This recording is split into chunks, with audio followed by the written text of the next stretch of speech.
Hey there, foodies! Today, we're going to learn how to make a delicious and healthy dish featuring one of our favorite greens, collard greens.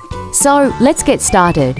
First things first, gather your ingredients, collard greens, ham hocks, salt, and some peppers. Now, let's get cooking. Start by washing your collard greens thoroughly to remove any dirt or debris.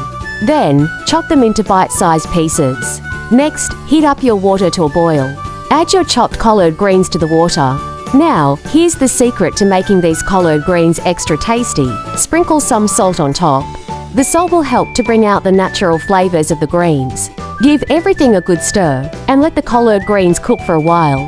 While the greens are cooking, you can chop up some peppers to add a little extra crunch and flavor to your dish. Once the collard greens are tender and cooked through, add the chopped peppers and give everything another stir. And there you have it.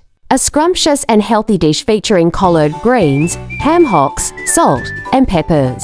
This dish is not only delicious, but it's also packed with nutrients and fiber, making it a great addition to any meal. Thanks for joining me today, and I hope you enjoyed learning how to make this tasty dish. If you like this recipe, please give it a thumbs up, and don't forget to follow and subscribe for more delicious recipes. Happy cooking!